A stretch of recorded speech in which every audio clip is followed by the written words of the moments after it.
सभी को नमस्ते। प्रेस्टलर भाई और बहनों, आइए हम लोग वचन में जाएंगे, फिर देखेंगे निर्गमन का पुस्तक अध्याय 12 का हम लोग 43 से आगे देखते जाएंगे। लिखा गया है यहाँ पर कि फिर यहोवा ने मूसा और हारून से कहा, पर्व की विधि यही है, कोई परदेशी उसमें से न खाए, पर जो किसी का मोल लिया हुआ दास हो और तुम लोगों ने उसका खतना किया हो, वह तो उसमें से खा सकेगा। तो भाई और बहनों, जब उन लोग मिस्र देश से निकल गए और उन लोगों के पास मतलब खाने के लिए कुछ पका कर नहीं ले गए थे, बल्कि जो गूँथा हुआ आटा को वहाँ पर लेकर गए थे, क्योंकि उन लोगों के पास समय नहीं हुआ था, मतलब समय नहीं बचा कि उन लोग रोटी को पका सकें और रास्ते में खाने के लिए ले सकें, क्योंकि उन लोगों को मालूम भी नहीं था कि वह आज उन लोगों को मिस्र देश को छोड़ते हुए हम लोगों को जाना है बोल के। ये जब जो भी घटना हुआ वो सारे अचानक हुआ, जिस वजह से उन लोगों कुछ भी नहीं कर पाए।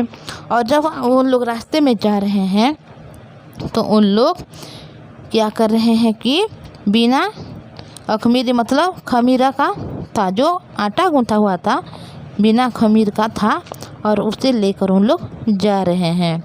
और जब हम लोग जा रहे हैं तो परमेश्वर यहोवा ने मूसा हारून को फिर बोल रहा है कि तुम जो पर्व मनाना, ऐसे मनाना कि कोई परदेशी जिसमें न खाए, मतलब तुम्हारे भीतर में जो परदेशी है वो उस रोटी को मतलब ना खाए, और जिसको तुमने मोल लिया हो और दास हो तुम्हारा, और तुम लोग उन लोगों का खतना भी किया है, तो तुम लोग क्या करना, उनको खिलाना, क्योंकि वह खा सकता है, क्योंकि उन लोगों ने मोल लिए हैं और उन लोगों का खतना भी हो गया है। तो इसी वजह से उन लोग हर एक विषय में वो खा सकते हैं। पर परदेशी और मजदूर उसमें से न खाए, उसका खाना एक ही घर में हो, अर्थात तुम उससे मांस में से कुछ घर से बाहर न ले जाना, और न बलि पशु की कोई हड्डी न तोड़ना। तो देखिए यहाँ पर परमेश्वर ने विधि को दे रहे हैं, एक नियम को दे रहे हैं कि किस प्रकार जो उन लोग पर्व को मनाएंगे। फसह का पर्व जो परमेश्वर ने इस्राएली लोगों को उस राह से बाहर निकाला है, इसी वजह से कि उन लोग जाके क्या करें, पर्व को मना सकें। तो उस पर्व को मनाने के लिए परमेश्वर ने एक नियम को वहाँ पर विधि को दे रहे हैं कि जो परदेशी लोग हैं और उनको मतलब उन लोगों को अगर खरीद लिया गया है और उन लोग खतना किए हैं तो उन लोग उसको खा सकते हैं, पर उन लोग नहीं खाएंगे जिन लोगों का कोई खतना नहीं हुआ है, जो मजदूर में उसमें से ना खाएं। उसका खाना एक ही घर में हो सकता है। जो लोगों का खतना नहीं हुआ है उन लोगों का खाना एक ही घर में होगा, और उन लोग बाहर ना ले जाना, और पशु बलि से कोई भी हड्डी ना तोड़ना। देखिए उन लोगों को लिए विधि है। और पर्व का मानना इस्राएली की सारी मंडली का कर्तव्य है। देखिए कोई ऐसे नहीं बोल सकता कि मैं नहीं जा सकता, उस पर्व में शामिल नहीं हो सकता, या मुझे ऐसा है मुझे वैसा है, कुछ भी मतलब बहाना नहीं कर पाएंगे, क्योंकि ये पर्व को मानना इस्राएली लोगों का कर्तव्य बोल के यहाँ पर लिखा गया है। और यदि कोई परदेशी तुम लोगों के संग रहकर यहोवा के लिए पर्व को मानना चाहे तो वह अपने यहाँ के सब पुरुषों को खतना कराए। तो देखिए अगर कोई मनुष्य चाहेगा तो हम भी उन लोगों के साथ मिल के पर्व को मनाएंगे। अगर कोई मनुष्य चाहेगा तो उन लोग वैसे ही जाके उन लोग के साथ शामिल नहीं हो पाएंगे, क्योंकि परमेश्वर ने एक नियम को दिया है। इसीलिए अगर पर्व मनाना है उन लोगों के साथ, तो उन लोगों के सारे जो पुरुष लोग हैं हर एक की वहाँ पर खतना की जाएगी, तभी उन लोग क्या करेंगे, उन लोगों के पर्व में शामिल हो सकते हैं और पर्व को मना सकते हैं।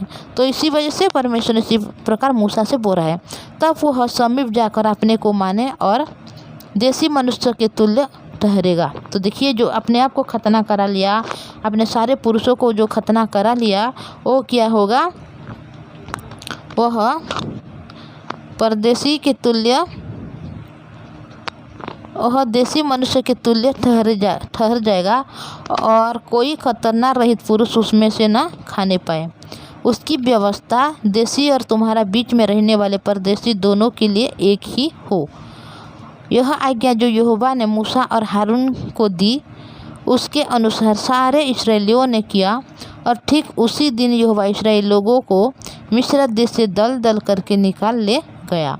तो देखिए, जिस दिन उन लोगों ने उस पर्व को मनाए, उस दिन क्या किया, परमेश्वर ने इस्राएली लोगों को दल दल करके उसी दिन परमेश्वर ने हर एक को यहाँ से निकाल लिए। तो परमेश्वर ने विधि को दे रहे हैं कि किस प्रकार के लोग क्या कर सकते हैं, पर्व को मना सकते हैं।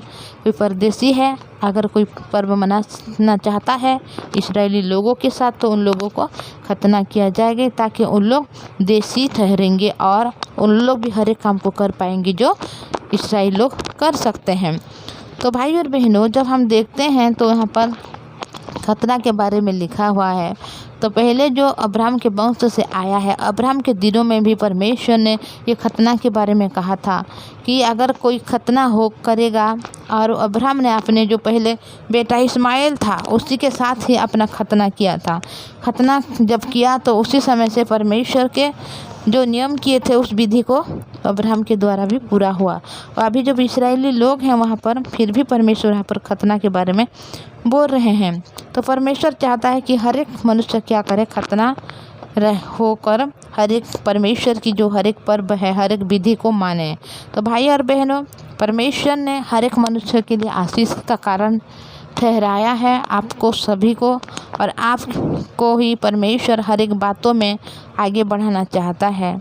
आप ही हो भाई और बहनों कि आप अपने परिवार लोगों के लिए एक सदस्य हैं कि आप परमेश्वर की वचन की अगुवाई करते हुए उनको परमेश्वर के निकट में ले सकते हैं और परमेश्वर की इस वचन, इस सुसमाचार को बता सकते हैं। परमेश्वर ने इस्राएल लोगों में इतने ज़्यादा लोग हैं, हर एक को दल दल करके उस रात परमेश्वर ने बाहर निकाल लिया। तो क्या भाई और बहनों, आपको क्या आपकी समस्याओं से, आपकी दुख से, आपसे पीड़ा से परमेश्वर बाहर नहीं निकाल सकते क्या? परमेश्वर हर एक के लिए परमेश्वर है। परमेश्वर हमारे व्यवहार को नहीं देखता, हमारे चाल या चलन को नहीं देखता। परमेश्वर अगर जिसको चुनता है उनको ठहराने के लिए सब कुछ करता है। भाई और बहन, आपको परमेश्वर ने चुना है और आपको ठहराना चाहता है। आप केवल परमेश्वर की इस वचन को सिर्फ विश्वास करें और इसको ग्रहण करें, ताकि हर एक काम सबको परमेश्वर के ऊपर छोड़ दे। अपने हिसाब से नहीं, अपनी बुद्धि से नहीं, अपने ज्ञान से नहीं, बल्कि केवल परमेश्वर के ऊपर भरोसा करते हुए आप हर एक काम को करें, ताकि आप हर एक कामों में सफल होंगे, हर एक कामों में विजयी होंगे, हर एक कामों में आशीष को पाएंगे। क्योंकि मनुष्य जब अपनी इच्छा से हर एक काम करना चाहता है, अपनी पावर से, अपनी ताकत से कुछ काम करना चाहता है, तो उसमें विफल होता है। पर आप और मैं अगर हर एक कामों में परमेश्वर के ऊपर छोड़ दें, तो परमेश्वर हर काम को पूरा कर सकता है। क्योंकि परमेश्वर ही सच्चा है और परमेश्वर ही सब कुछ करने वाला यहोवा परमेश्वर है। तो इतना बोलूँगी भाई और बहनों, मैं आपको रिक्वेस्ट करना चाहूँगी, अगर आप इस चैनल में नई है तो चैनल को सब्सक्राइब कीजिए, लाइक और शेयर कीजिएगा। तो हम लोग प्रार्थना में जाएंगे। आइए प्रार्थना करेंगे। धन्यवाद प्रभु, तो परमेश्वर पिता धन्यवाद करती हूँ आपकी दया करुणा के लिए। प्रभु जी, आपकी करुणा महान है। संभाला, अनुग्रह दिया, हर एक अंधकार से बाहर निकाला, परिस्थिति से बाहर निकाला, प्रभु समस्या से बाहर निकाला। हमारे भाई और बहन के जीवन में आशीष अनुग्रह दीजिए। प्रभु, आपने इनको चुना है कि आपके राज्य के लिए इन लोग इस्तेमाल होने पाए। आप उनको एक पिता परमेश्वर अगुवाई के रूप में चुने हैं प्रभु जी, ताकि इन लोगों ने आपके स्वर्ग राज के लिए पिता परमेश्वर उस समाचार को हर एक जगह में पहुंचाए, हर एक मनुष्य के सामने बोले जो समाचार को नहीं जानता, रिसीव नहीं किया, ग्रहण नहीं किया है। प्रभु जी, जब हमारे इस भाई बहन आपकी जीवित वचन को सुनाते हैं, प्रभु आशीष कीजिए, हर एक काम को सफल कीजिए। आपने हमारी प्रार्थना सुना है जी, धन्यवाद। यीशु के नाम से मांगते हैं, आमीन।